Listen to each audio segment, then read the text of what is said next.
दुःख पेरलं की दुःखच उगवतं.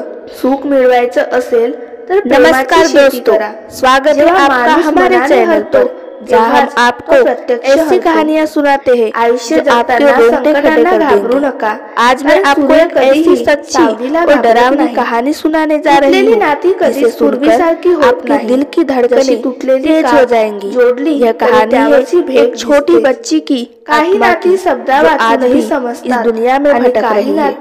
रात का समय था, आसमान में काले बादल छाए हुए थे और हल्की बारिश हो रही थी। दूर कहीं एक उल्लू डरावनी आवाज में बोल रहा था और तेज हवा पेड़ों की टहनियों को हिला रही थी, जिससे माहौल और भी भयानक लग रहा था। इस गांव में एक पुरानी हवेली थी जिसे लोग भूतिया हवेली कहते थे। कहते हैं कि इस हवेली में एक छोटी बच्ची की आत्मा भटकती है और जिसने भी इस हवेली में कदम रखा उसे किसी अनहोनी का सामना करना पड़ता है। अब आपको पूरी कहानी सुनाती हूँ। यह बात कुछ साल पहले की है, जब रमेश नाम का व्यक्ति अपनी पत्नी गीता और 6 साल की बेटी परी के साथ इस हवेली में रहने आया। रमेश को वह हवेली बहुत सस्ती कीमती पर मिली थी, इसलिए उसने बिना सोचे समझे इसे खरीद लिया। पहली नजर में हवेली बहुत खूबसूरत लग रही थी, लेकिन गांव के लोग उसे बार बार चेतावनी दे रहे थे। उन्होंने कहा, इस हवेली में मत रहो, यह आत्माएं भटकती है। लेकिन रमेश ने इसे केवल अंधविश्वास समझकर नजरअंदाज कर दिया। शुरुआत में सब कुछ सामान्य था, लेकिन कुछ ही दिनों में अजीब घटनाएं होने लगी। कभी दरवाजे अपने आप खुल जाते, कभी किसी के रोने की आवाज आती, तो कभी छत पर किसी के चलने की आहट सुनाई देती। एक रात परी अपनी माँ गीता के पास आई और बोली, माँ, वह दीदी कौन है जो मेरे साथ खेलने आती है? परी ने धीरे से कहा, वह मेरे कमरे में रहती है। वह हर रात में साथ खेलने आती है, लेकिन बहुत उदास रहती है। गीता चौंक गई। कौन दीदी बेटा? यहाँ तो कोई नहीं रहता। गीता के रोंगटे खड़े हो गए। उसने रमेश को यह बात बताई, लेकिन उसने इसे बच्चों की कल्पना कहकर टाल दिया। लेकिन अगली रात कुछ ऐसा हुआ जिससे पूरा परिवार हिल गया। रात के बीच में परी के चीखने की आवाज आई।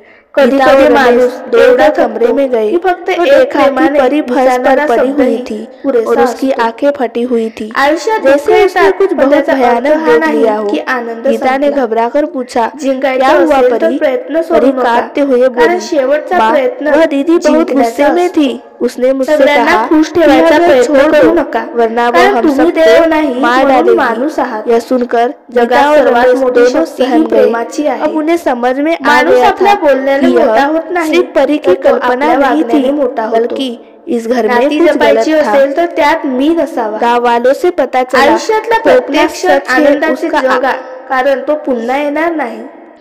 अगले दिन रमेश और गीता गांव के बुजुर्गों के पास चले गए और इस हवेली के बारे में पूछताछ की। तब उन्हें एक ऐसा रहस्य पता चला जिससे उनके होश उड़ गए। गांव वालों ने बताया कि करीब 20 साल पहले इस हवेली में एक परिवार रहता था। उनके यहाँ एक छोटी बच्ची थी, संजना। वह बहुत प्यारी और चंचल थी, लेकिन एक दिन खेलते खेलते परिस्थिति हार मान सीढ़ियों से गिर गई और उसकी मौके पर ही मौत हो गई। उसके माता पिता इस हादसे से टूट गए और हवेली छोड़कर चले गए। तभी से इस घर में उसकी आत्मा भटकती रहती है। अब उस रात फिर से परी के कमरे में अजीब आवाजें आने लगी। जब रमेश और गीता कमरे में पहुंचे तो उन्होंने देखा कि परी हवा में उठी हुई है, जैसे किसी ने उसे पकड़ रखा हो। गीता चिल्लाई, हमें छोड़ दो, हम यहाँ से चले जाएंगे। तभी अचानक परी जमीन पर गिर गई और कमरे में एक भयंकर ठंडी लहर दौड़ गई। दीवार पर खून से लिखा था, यह घर मेरा है। अब रमेश और गीता को देर नहीं करनी थी। उन्होंने तुरंत उस घर को छोड़ने का फैसला किया। अगले दिन में गांव के एक तांत्रिक के पास गए और पूरी कहानी सुनाई। तांत्रिक ने कहा